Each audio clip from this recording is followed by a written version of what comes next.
Bonjour à toutes et bonjour à tous. Je vous retrouve avec grand plaisir pour ces nouvelles énergies lunaires. Voilà. Alors je vous avais questionné, je vous avais demandé si vous aviez envie que je les continue. Voilà, donc me revoici, je peux le faire, donc je le fais. Je ne sais pas si je pourrais le faire tout le temps, mais en tout cas, voilà, je profite d'avoir un peu de répit pour vous faire ces guidances lunaires. Donc le 4 décembre, la nouvelle lune sera à 12,22 degrés du signe du Sagittaire. Alors on va voir ensemble quelles vont être ses dominantes et de manière à ce que vous puissiez bien mieux sentir la température, je dirais, avant de vous lancer dans certaines entreprises. Voilà. Alors, on va retourner donc les cartes. Donc, la nouvelle lune en feu qui a eu lieu dans la maison lunaire numéro 20 et on a tiré, enfin j'ai tiré Freya. Donc je vous laisse découvrir à la fin de ce tirage la carte de la déesse sombre pour voir un complément d'information. Bon, alors déjà, pour commencer, je dirais que ici, avec la nouvelle lune dans un signe de feu, dans le Sagittaire, on a une énergie qui est un peu antagoniste. C'est-à-dire que la nouvelle lune n'est pas du tout favorable pour lancer de nouvelles entreprises, passer à l'action. Bien au contraire, comme vous pouvez le voir ici sur cette carte qui est très explicite en fait, on a la graine qui est dans le sol et qui est en train de se préparer. Voilà, elle se repose, elle fait le plein de son énergie pour pouvoir germer. D'accord? Alors, j'avoue que dans un signe de feu, je sens que ça boue, comme la petite graine qui dit je veux sortir, non, non, non, c'est pas le moment, attends encore un peu. Voilà, si vous êtes un signe de feu, hein, comme le lion, le sagittaire et a fortiori, je dirais le bélier, il y a une certaine impatience là, voilà, qui peut être difficile à maîtriser. Parce que eh bien, cette période de nouvelle lune n'est pas du tout favorable à lancer quelque chose, mais plutôt à la réflexion. D'accord? Et en même temps, on a comment dire, ce besoin de se ressourcer. Ce que je vous disais, en fait, la graine, là, est en train de préparer toute son énergie pour pouvoir ensuite eh bien, faire le plein d'énergie pour pouvoir utiliser cette énergie pour germer en fait, hein, et arriver ensuite à son plein potentiel, c'est-à-dire arriver à la phase de maturation, de floraison et de nouveau la création de la nouvelle graine. Voilà. Donc c'est important parce que ça demande énormément d'énergie. Si je peux faire un parallèle, je fais un parallèle avec le fœtus. Hein, voilà, fœtus avant de naître, eh bien, il va prendre des forces pour pouvoir eh bien, se libérer de la matrice de la mère. Voilà, être assez fort pour pouvoir ensuite avoir une vie terrestre. Ben là, c'est un peu ça. Alors, je dirais que comme c'est quand même un, comment dire, une nouvelle lune qui a lieu dans le signe du Sagittaire, bon, ça va tempérer un peu les choses parce que le Sagittaire, c'est le domicile de Jupiter et Jupiter, il adore profiter de la vie et du confort. Donc, profitez de cette période-là, en plus, donc nous sommes en période d'hiver bientôt, et nous sommes dans une période où justement, avec la nuit qui devient, les jours deviennent plus petits, les nuits deviennent plus longues, le froid s'installe, qu'on a plutôt envie justement de se ressourcer, de prendre des forces pour pouvoir au printemps et bien sortir, etc. Donc c'est une, je dirais, une période finalement qui est favorable à se cocooner chez soi, à faire comme Jupiter, à bien manger, à bien profiter de la vie, à s'affaler dans son sofa, etc. Voilà, prendre le temps de profiter de la vie et des biens, du bien-être que vous pouvez vous procurer. Donc c'est, vous voyez, il y a cette notion-là, je dirais, d'attendre. Alors en effet, on retrouve ici la carte du précipice qui correspond donc à la position de la nouvelle lune dans la maison lunaire 20. Et donc ici nous avons, vous voyez, le personnage qui hop, se précipite et tombe dans le trou. Voilà, ouais, là vous voyez mieux. Alors, eh bien, écoutez, ça suit logiquement tout ce qui a été évoqué avec cette carte de la nouvelle lune en Sagittaire. Disons que Mars impulsif et Jupiter qui est aussi chaud, hein, il y a beaucoup de chaleur dans l'histoire, donc qui dit chaleur dit on passe à l'action. Donc ici, attention, c'est une carte qui vous dit en effet, ressourcez-vous, prenez des forces, parce que là, maintenant, si vous vous jetez dans l'action, sans prendre le temps d'étudier la situation, vous risquez de mettre les pieds dans quelque chose dont vous aurez du mal à vous départir. Il y a cette notion-là ici. Parce qu'ici, on a l'impulsivité, je dirais, de Mars. Hein. Mars, c'est le guerrier, le combattant. Je pars à l'action, passe à l'action, etc. J'y vais. Et à côté, on a Jupiter qui nous parle d'expansion, parce que Jupiter, c'est l'expansion, hein, optimiste. Donc ici, on a beaucoup de, voilà, le désir de conquérir le monde, je dirais. Vous voyez, c'est cette notion-là ici. Donc voilà, je dirais que là, ce n'est pas le moment, ce n'est surtout pas le moment d'agir, il faut patienter.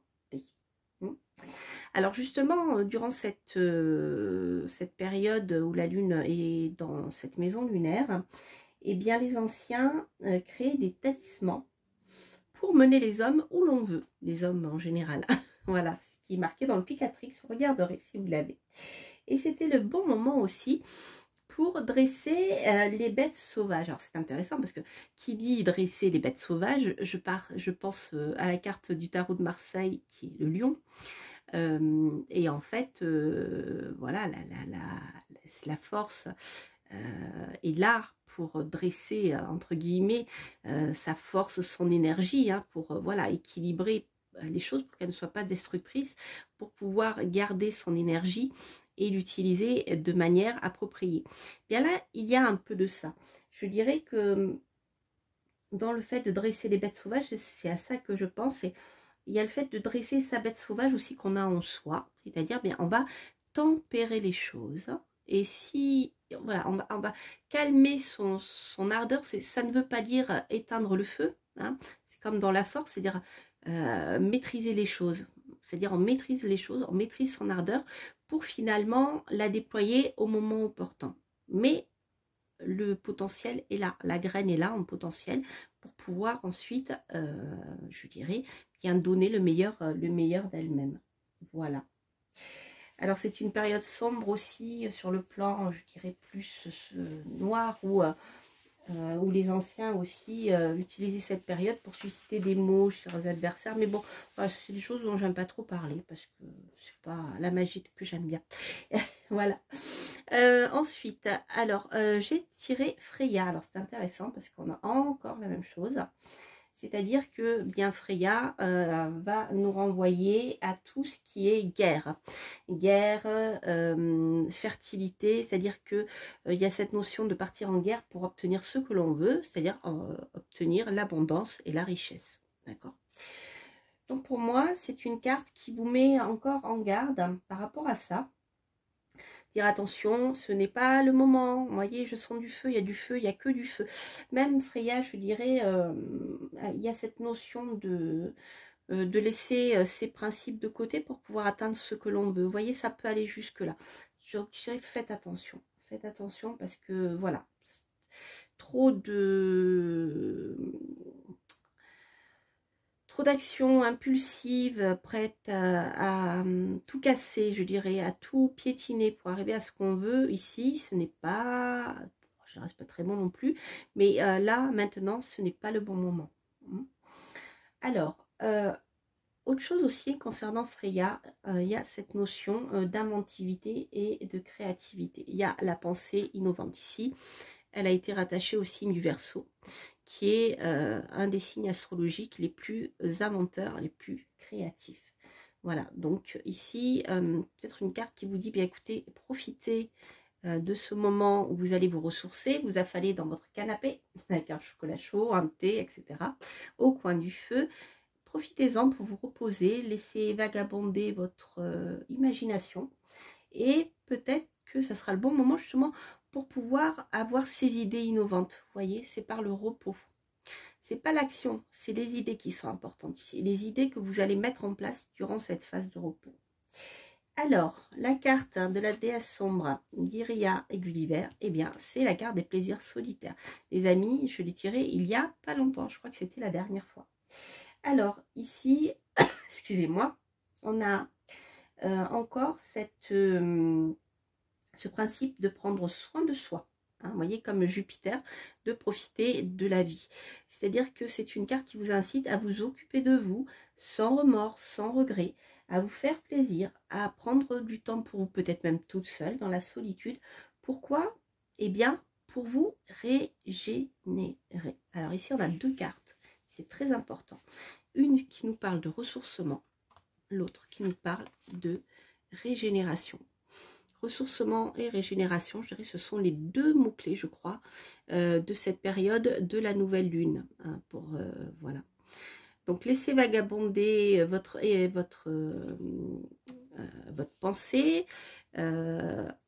Laissez-vous aller à la créativité, à l'intuition. Et ça, c'est quelque chose qui va être, je dirais, très important pour pouvoir ensuite, quand le moment sera venu, eh bien, déployer votre action pour pouvoir ensuite mettre en place concrètement sur le plan terrestre, eh bien, ces idées que vous aurez peut-être créées même dans votre bain. Vous voyez, je pense à ça. Alors, je pense à une actrice qui adorait prendre les bains et voilà. Et j'ai vu il n'y a pas longtemps, c'est Ariel Dombal. Et j'aime beaucoup ce personnage qui est très atypique en fait. Et voilà. Et elle est elle en fait, sans masque. C'est très drôle. Et elle adore prendre les bains. Et donc elle répondait aux journalistes. Elle expliquait pourquoi elle adorait autant prendre de bains. Donc je vous invite à regarder sur YouTube, je ne sais plus sur quoi je l'avais vu. Et là vous verrez, elle vous raconte tout ça. Enfin bref, c'était un petit aparté. Voilà, bien écoutez, j'espère que cette guidance lunaire vous aura plu. Moi, j'aime beaucoup les faire, donc je suis contente de prendre le temps de les faire. Et je suis surtout aussi très contente que cela vous plaise. Voilà, donc je vous remercie encore pour votre fidélité, pour ceux qui me suivent depuis que ma chaîne existe. Et merci pour vos gentils petits mots, ça me va droit au cœur. Je prends pas toujours le temps, voilà, enfin, je n'ai pas toujours le temps de vous répondre un par un, mais voilà, je souhaite surtout la bienvenue aux nouveaux abonnés sur ma chaîne. J'en profite au passage pour souhaiter bien plein de belles choses aux nouvelles youtubeuses qui se sont inscrites à ma chaîne et qui viennent de lancer leur chaîne. Alors je leur souhaite plein de belles choses, tu te reconnaîtras et voilà. Et non, j'ai pas beaucoup de conseils à donner, si ce n'est bien du travail et surtout de la persévérance. Voilà. Voilà, je vous embrasse. Je vous souhaite plein de belles choses et surtout un bon week-end. Et je vous dis à très bientôt pour de prochaines guidances lunaires. Portez-vous bien. Bye bye.